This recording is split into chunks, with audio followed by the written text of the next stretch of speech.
Hello, my friends. This is Menopause Taylor bringing you another broadcast on the state of menopause in the world today. And you know what?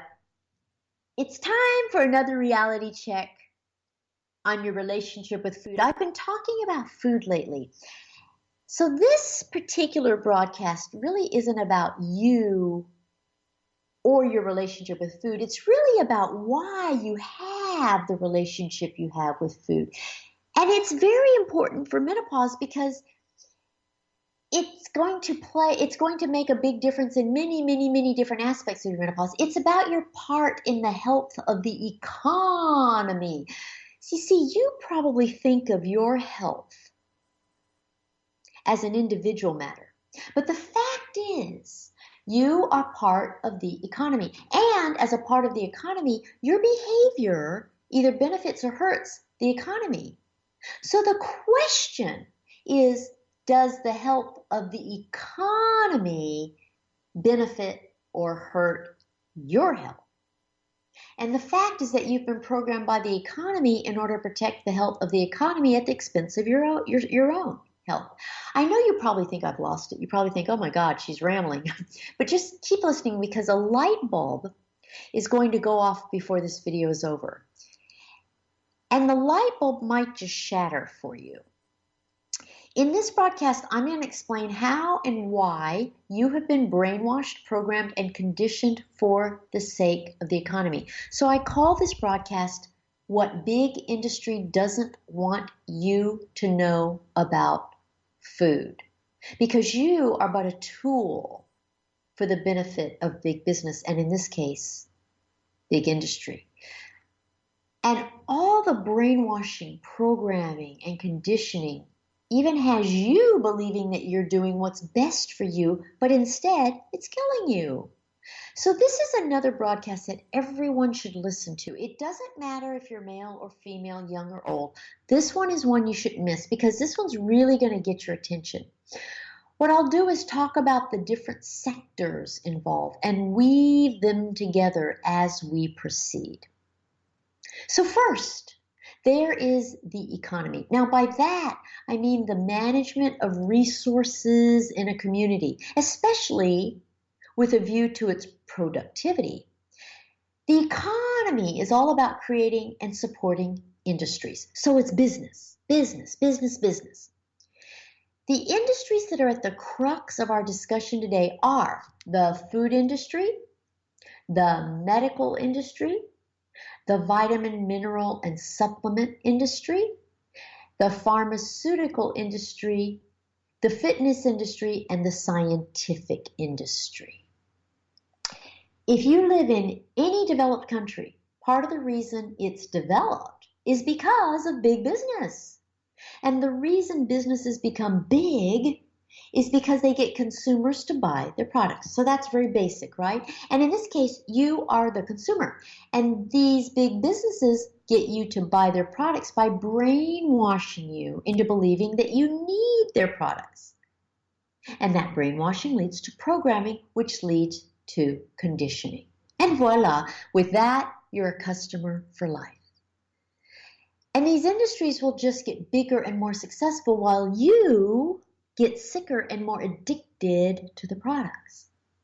So in the context of your health, here's how this works. It starts when you're just a baby. You come into the world, and the only thing you can consume is milk. You're like all the other animals on Earth. You're totally dependent on your mother's breast milk for survival.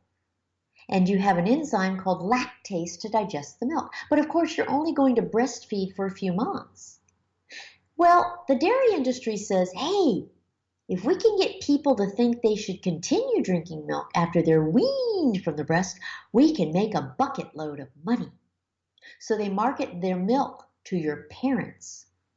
They say children need milk for strong bones and teeth. You need to make sure your kids drink milk throughout their childhoods once they're weaned from breast milk. Heck, you should just skip the breast milk and feed them our cow's milk from the get-go. And next, they market that same idea to pediatricians. Now, you might think pediatricians, they're doctors. They would know that it's unnatural to continue drinking milk after weaning. They've been to medical school where they've learned a lot about nutrition. And if you think that, you would be entirely wrong. Doctors get absolutely no education on nutrition in medical school. Doctors know nothing about nutrition. Doctors are in the business of disease care, not health care. We fix things once they're broken. We have nothing to do with wellness. So when your parent takes you to the pediatrician, that brainwashing about needing milk after you're weaned gets reinforced. Then the dairy industry says, let's target the dietitians and nutritionists. We need to get them to sell our milk products too. So they fund the entire educational system for dietitians and nutritionists. That way, every dietitian and nutritionist learns that milk and other dairy products are a necessary part of a healthy diet.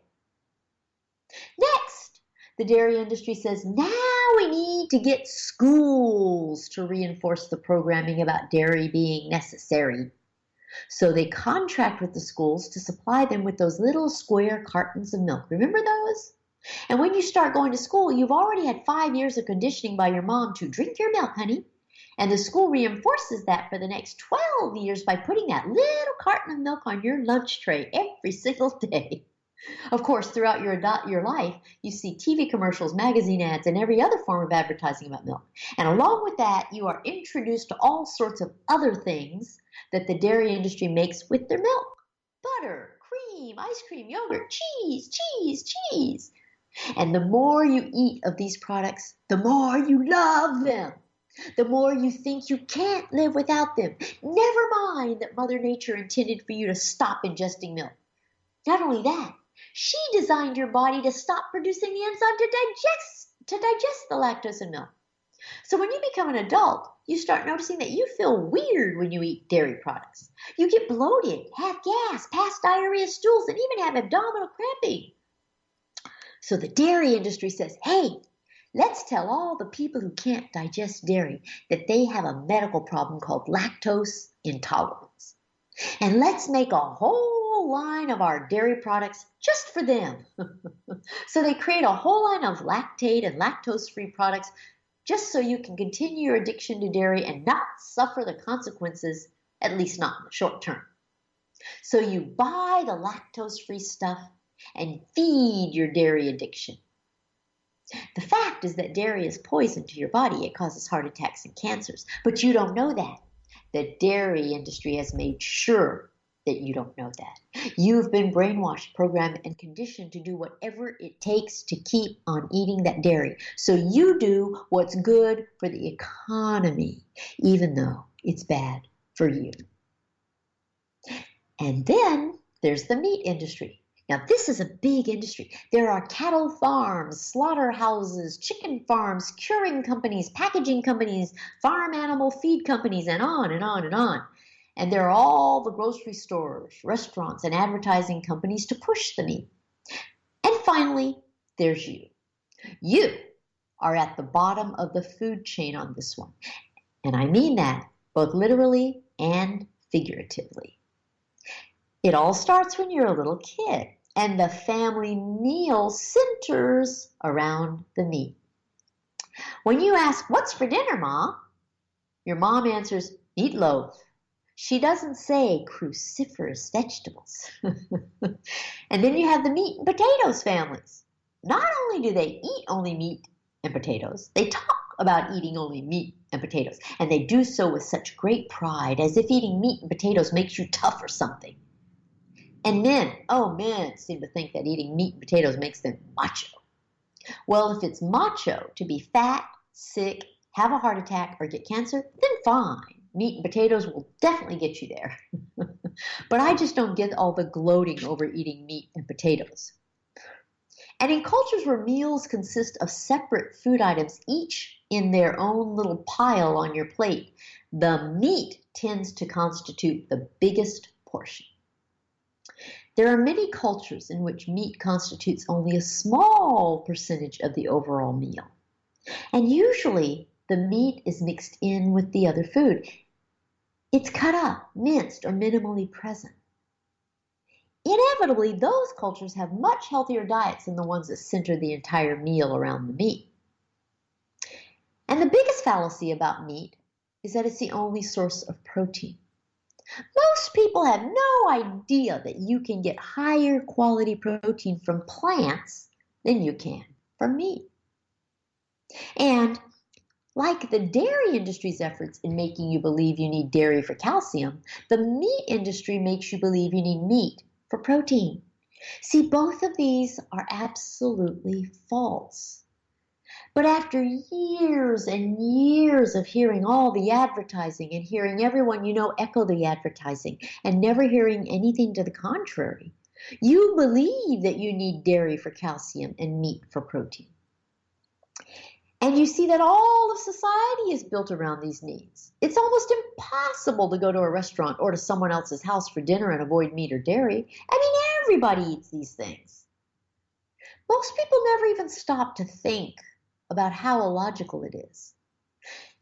And even if you did decide not to buy into the trickery, you'd find it difficult to eat out or to eat with your friends. And face it, after all that brainwashing, you're actually kind of addicted to meat and dairy anyway. You love them. Even when you learn that they're killing you, you still want them. Isn't that the same problem with cigarettes? Or alcohol? Or marijuana? Or any other substance of abuse? So you don't really want to break your meat and dairy habit. What you really want is to have your meat and eat it too. In other words, you want to be able to eat your beloved meat and dairy, but not suffer the consequences. No problem. That's why we have a, quote, health care system.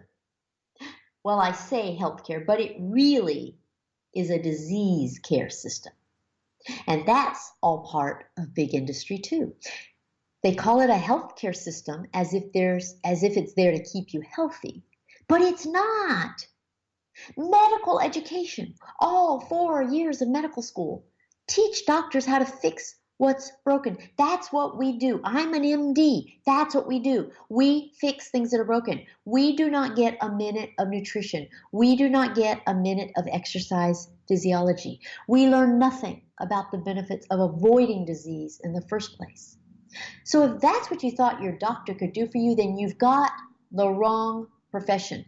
Doctors are repairmen. Your doctor knows how to give you a medication or perform surgery to fix you once you've made yourself sick. We don't know how to keep you well. Now that doesn't make doctors bad. If you're sick, you need a doctor. It's a whole industry designed specifically for the purpose of dealing with disease. And as long as you do what it takes to get diseases, the medical industry will be a great big business. The whole disease care system is designed to fix you once you're screwed up. And since you don't want to be held accountable for your addiction to things that are bad for you, the disease care system tells you that it's a healthcare system. And you interpret that to mean that it can keep you healthy. Well, guess what? No one can keep you healthy but you. And the problem with that is that no one is teaching you how to stay healthy, except me. All you get is misinformation. If you're not sick or you want to stay well, then you need someone in the wellness industry. Those include the fitness trainers, the dietitians, and the nutritionists. But the problem is their education is funded by the meat and dairy industries. So much of what they tell you is inaccurate, but they don't know that it's inaccurate. So you keep eating your meat and dairy. And then the wellness industry comes up with all sorts of